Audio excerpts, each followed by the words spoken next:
Salut à toutes et à tous et bienvenue dans ce nouvel épisode du coin du Chef Hop. La semaine dernière, on a bricolé des miroirs, ça s'est super bien passé, on a eu des commentaires, des messages, plein d'enthousiasme, donc merci à vous.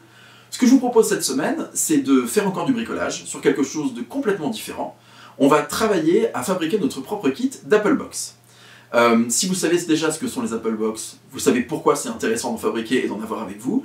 Si à l'inverse vous ne connaissez pas du tout le sujet, eh bien restez avec nous, on va en parler, on va voir ce que c'est, à quoi ça sert, et puis on va voir ensemble comment les fabriquer. Si vous êtes partant, on commence tout de suite.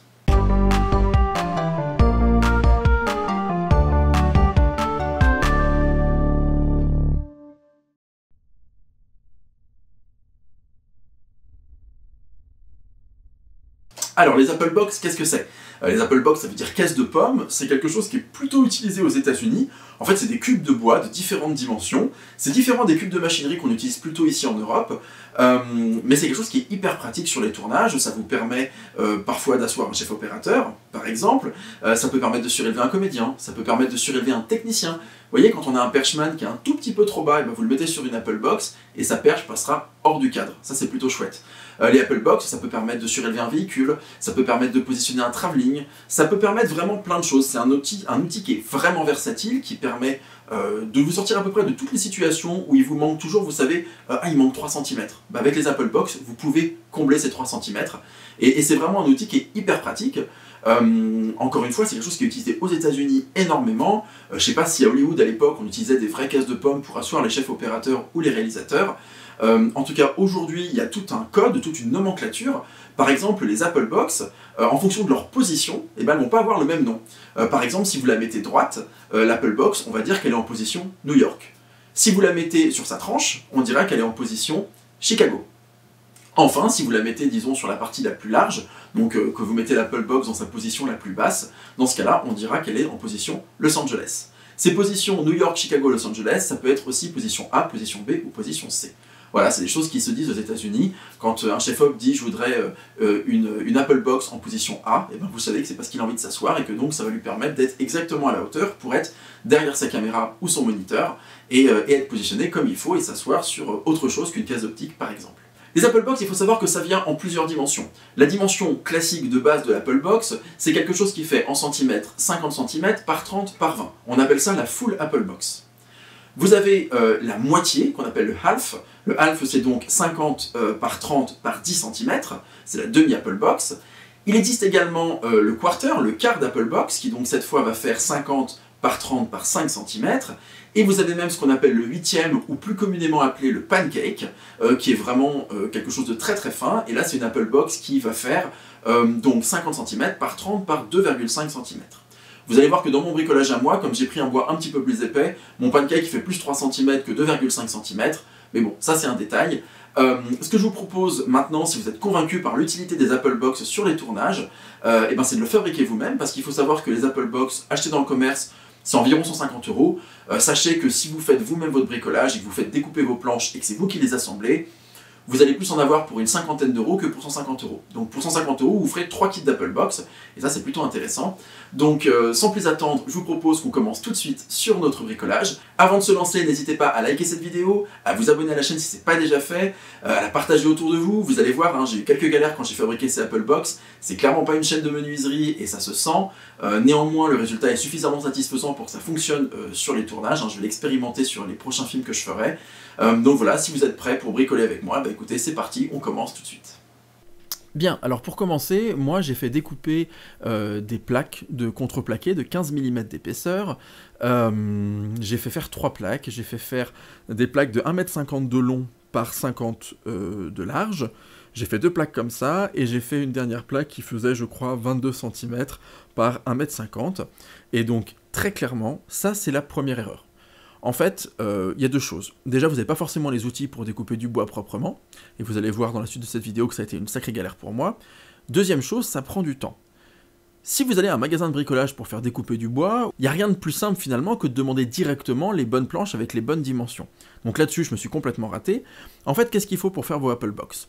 Vous avez 4 Applebox. Elles ont toutes, si on les empile les unes sur les autres, la même dimension vue du dessus. Donc cette dimension-là, c'est 50 cm par 30 cm.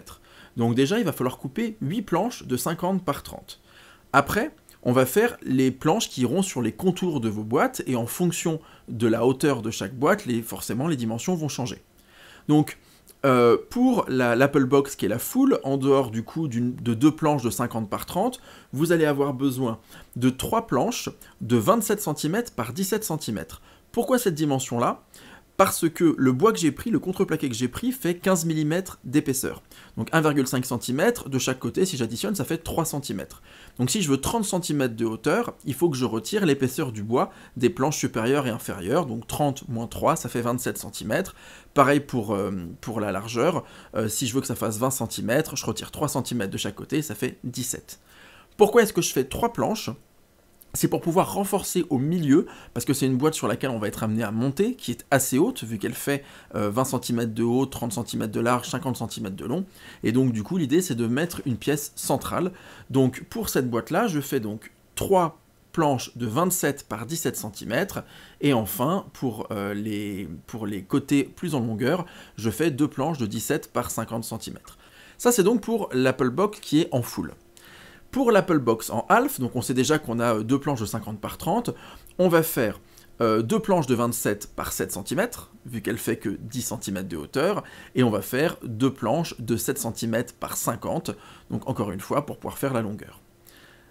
Pour le quarter, donc c'est-à-dire un quart, une boîte qui va faire à la fin 5 cm de hauteur, en fait on fait 2 planches de 27 cm de large, puisque ça prend l'épaisseur des futures planches, mais surtout, ça fait que 2 cm de haut, parce que 2 cm plus 3, ça fait 5. Donc ça nous fait une planche très très fine, et ça particulièrement, c'est hyper galère à couper, vous le verrez plus tard. Donc 2 planches de 27 par 2, et enfin 2 planches de 2 cm par 50 cm. Et avec ça, vous allez avoir toutes les planches qu'il vous faut, ça fait 21 planches différentes, ça c'est pour le quarter. Pour le pancake, il n'y a pas de planche supplémentaire, on va simplement coller 2 planches de 50 par 30 l'une sur l'autre. Donc ça, c'est tout le nombre de planches dont vous avez besoin, 21 planches de bois, cette découpe de bois, moi je crois que j'en ai eu pour 43 € pour pouvoir produire tous ces éléments de bois, toutes ces planches, qui ont donc été très compliquées à découper. Alors pour ce qui est de la découpe, si jamais vous avez les équipements, le matériel nécessaire pour pouvoir couper du bois et que vous n'avez, comme moi, pas pensé à faire découper le bois directement par le vendeur de bois, mais que vous devez le faire vous-même, moi j'ai utilisé donc une scie circulaire qui, vous allez voir, était en fin de vie, donc cette scie circulaire a rendu l'âme. L'autre problème que j'ai eu, c'est qu'en fait le bois, le contreplaqué que j'ai acheté, les planches très longues, en fait, je me suis rendu compte qu'elles étaient un peu gondolées, donc j'ai eu quelques galères ensuite quand il s'agira de coller les planches les unes avec les autres. Mais donc voilà, donc vous pouvez découper si vous avez les outils avec une scie circulaire. Si vous n'avez pas les outils, la scie circulaire ou que votre scie circulaire vous lâche, vous pouvez tenter le coup avec une scie sauteuse. Le problème de la scie sauteuse, c'est que même avec un guide, ça vous fait pas des découpes hyper droites. Alors le haut de gamme, c'est si vous avez une scie sur table, hein, là c'est génial, vous pouvez découper comme vous voulez. Sachant qu'on a quand même le souci d'avoir parfois des bandes très très fines, hein. Si je reviens sur la bande qui fait 27 cm par 2 cm, être précis, c'est un peu compliqué, et d'ailleurs, moi je vais avoir eu un petit peu de jeu là-dessus, ce qui va provoquer le besoin après de boucher quelques trous. D'ailleurs, donc ma scie circulaire a lâché, ma scie sauteuse, ça m'a pas fait plaisir, donc je me suis retrouvé à aller chercher une autre scie circulaire pour pouvoir finir la découpe de ce contreplaqué. À part ça, j'ai envie de dire, si vous avez les outils pour le faire, finalement c'est assez pratique. Encore une fois, vous pouvez le faire découper au magasin de bois sans qu'il y ait normalement de surtaxe. Après, ça peut être un peu long quand vous avez beaucoup de pièces à faire découper. Si vous faites ça sur un coup de tête, dès que vous avez fini de regarder cette vidéo, vous avez envie d'aller couper du bois, bah dans ce cas-là, effectivement, c'est plus simple de prendre déjà des planches pré-découpées qui rentrent dans votre voiture, et puis après de finaliser un petit peu la découpe en fonction des outils que vous avez à votre disposition. Alors petit élément supplémentaire aussi, pour ce qui est de la découpe, je me suis rendu compte qu'avec la scie circulaire que je venais d'acheter, le contreplaqué étant en fait finalement une succession de couches de bois collées les unes sur les autres, le début de ma coupe en fait avait tendance à faire éclater le bois, ce qui n'était pas du tout un résultat que je souhaitais, hein, comme vous pouvez le voir dans cette photo. Ce que j'ai donc fait, c'est qu'en fait j'ai pris du scotch papier, et en fait je l'ai collé sur le bord du bois là où j'allais faire la découpe, et le simple fait de mettre du papier, du scotch sur le bord du bois avec la scie circulaire, ça fait que le bois n'éclatait plus. Alors ça se trouve, si vous êtes connaisseur de menuiserie ou connaisseuse de menuiserie, c'est un truc que vous connaissez qui est vieux comme le monde, moi je connaissais pas, donc j'ai un peu cherché pour avoir un résultat comme il faut. Encore une fois, la qualité de cet atelier n'est sans doute pas sa qualité du travail du bois, mais plus le fait de bricoler comment dire, de découper les planches et de travailler sur nos Apple Box elles-mêmes, beaucoup plus que sur mes talents de menuisier. Une fois qu'on a terminé la découpe de toutes nos petites planches, qu'on est bien satisfait du résultat et qu'on a réussi à faire quelque chose qui semble à peu près correct, vient le moment de l'assemblage. Alors voilà, on vérifie, j'allais dire grossièrement, si les dimensions sont les bonnes. Alors des fois on se rend compte qu'on a un petit écart, un petit peu de jeu, qu'on a coupé un tout petit peu trop court, parce qu'en fait finalement l'épaisseur de la lame, et puis votre manque de talent fait que vous n'avez pas particulièrement réussi à faire exactement les dimensions souhaitées. C'est pas très grave. Moi, ce que je vous conseille, c'est donc de vous équiper d'une bonne colle à bois et surtout de serre-joints. Et donc, en fait, ce qu'on fait, c'est qu'on va simplement répartir par boîte, en fait. Hein, j'ai fait 4 tas différents pour pouvoir faire mes Apple Box. Et donc, du coup, alors pour le pancake, c'est assez simple. Hein, on commence par... on va simplement badigeonner un côté d'une des planches de colle. Et puis, on va ensuite coller l'autre planche par-dessus en utilisant, bien évidemment, des serre-joints. Pour les autres éléments, alors il faut des serre-joints qui soient suffisamment grands pour les autres dimensions d'Apple Box. Moi, j'avais pas forcément des serre-joints qui étaient exactement à la bonne taille, donc j'ai dû un petit peu tricher, notamment en limant un bout de mon serre-joint. Bref, l'idée c'est donc évidemment de mettre de la colle sur les côtés, les tranches de mes planches, et puis après de les verrouiller avec mes serre-joints, de sorte à ce qu'en fait on puisse garder tout ça en position et puis que la colle fasse effet. Donc l'idée là, finalement c'est pas très compliqué, hein, c'est de faire la même chose à chaque fois, au moins pour l'immense partie des planches. Il y a juste la planche supérieure qu'à chaque fois j'ai pas mis tout de suite parce que je me suis rendu compte qu'il y avait toujours des petits décalages, des petits jeux et que j'allais devoir passer par là avec ma ponceuse. Donc pour m'éviter de me retrouver avec quelque chose de complètement bancal, je faisais mes boîtes, on va dire, à ciel ouvert, de sorte à ce qu'il reste encore la partie supérieure qui soit à jour, et une fois que la colle serait bien sèche, je m'occuperai de poncer le dessus pour quelque chose de vraiment lisse, avant de coller la dernière planche.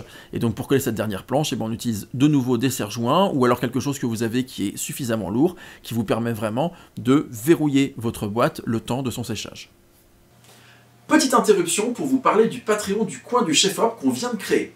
Alors Patreon, si vous ne savez pas ce que c'est un site internet qui permet aux spectateurs, aux abonnés d'une chaîne YouTube, à vous, de soutenir les personnes qui vont créer du contenu, qui vont tenir une chaîne YouTube, en les encourageant tous les mois à hauteur de quelques euros pour leur permettre de poursuivre la création de vidéos de qualité. Alors il y a plusieurs degrés d'abonnement, il y a des avantages à tous ces abonnements-là, ça commence à 2,50 €, donc c'est vraiment quelques cafés par mois et vous nous soutenez et c'est beaucoup pour nous.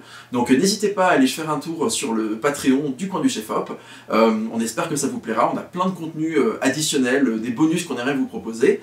Et puis si jamais vous ne pouvez pas vous abonner parce que vous n'avez pas envie, vous n'avez pas les moyens et puis que tout simplement... voilà, c'est pas le moment, il n'y a pas de problème. N'hésitez pas à liker la vidéo, à vous abonner, à partager autour de vous la chaîne, à nous suivre sur les réseaux sociaux, bref, à continuer de créer une communauté avec nous, à parler d'images, et sans plus attendre, on va finir notre kit d'Apple Box. Alors le lendemain, une fois que ça a bien séché, je me suis dit quand même que ça valait le coup d'essayer de réfléchir à renforcer encore les Apple Box pour être sûr qu'elles ne bougent pas et qu'elles soient durables. Donc ce que j'ai fait, c'est que j'ai sorti ma petite perceuse, mon petit forêt à bois, et que j'ai pré-percé des petits trous qui ensuite iraient accueillir des vis.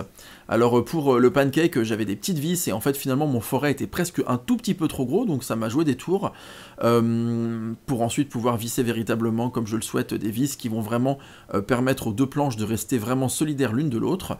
Donc j'ai corrigé ça au fur et à mesure. Après, pour les autres dimensions d'Apple Box, l'idée c'était vraiment de faire des pré-perçages, et ces pré-perçages en fait, ils me permettaient ensuite de mettre des bonnes vis à bois, que j'enfonçais assez profond, l'idée étant après que j'allais les boucher avec de la colle à bois, enfin de la pâte à bois exactement, pour pouvoir vraiment les rendre invisibles. Enfin invisible c'est une façon de parler, parce que vu les taches de la pâte à bois, on voit bien qu'il y a quelque chose en dessous, mais en tout cas pour qu'il n'y ait plus d'aspérité, et que vraiment elles soient recouvertes, et qu'elles soient à l'intérieur de l'objet, et qu'on puisse plus les en sortir. Donc voilà, l'idée vraiment c'est sur ça, de se dire on perce sur le bois. De ce que j'ai l'impression, c'est que si je mettais une vis directement, j'abîmais plus le bois, alors que si je pré-perce avec mon petit forêt, et ben finalement la vis elle a un guide et ça lui permet de pas abîmer le bois quand elle vient vraiment joindre deux éléments de bois l'un avec l'autre. Donc voilà, donc ce que je vous recommande pour vos Apple Box, c'est de faire cet exercice-là, voilà, de vraiment venir rajouter des vis un petit peu partout. Moi j'en ai mis un peu dans tous les sens, j'en ai même mis trop, hein, au fur et à mesure, je me rendrai compte quand je vais percer les poignets que c'est une, comment dire, que j'ai mis trop de vis, donc j'ai même dû retirer certaines vis ou les positionner ailleurs. Mais en tout cas, ça vous permet véritablement d'avoir quelque chose qui sera solide et, je l'espère, durable. Alors, pour le perçage des poignées, qui est quelque chose que j'ai fait sur la full box, en fait, je lui ai fait des poignées, j'ai fait 2 poignées par côté, alors que pour la half, j'ai fait une poignée. Pour le quarter, on peut faire des trous, mais ces trous, en fait, finalement, l'épaisseur était trop petite, et les outils pour percer des trous étaient trop grands pour moi, donc en fait, ça me permettait pas de faire des trous. Peut-être que je le ferai à l'occasion. En tout cas, j'ai vraiment fait de quoi porter les Apple Box facilement pour la full et pour la half. Pour la quarter et le pancake, finalement, ça s'attrape très bien à la main sans avoir forcément besoin d'y faire des trous. Alors puisqu'on est sur encore des erreurs d'apprentissage, le fait de percer les trous, encore une fois c'est une erreur de le faire une fois que la box elle est montée. Vous voyez, hein, j'ai mis donc les différentes vis, on les voit à l'image. Le problème c'est que l'outil que j'utilise, qu'on voit à l'image, qui est cette espèce de forêt un petit peu large qui fait des trous, hein, qui n'est pas exactement une scie à cloche, bah en fait le souci qu'il y a c'est que si je l'utilise et qu'il n'y a rien entre ma planche derrière ma planche, bah en fait, quand je vais la percer, bah la dernière couche du bois, je l'éclate en fait. Je la défonce complètement. Donc ça c'est pareil, c'est un truc que je saurai pour la prochaine fois. Une fois qu'on a fait nos planches, avant de les coller les unes avec les autres, le mieux, c'est d'abord de percer les poignées.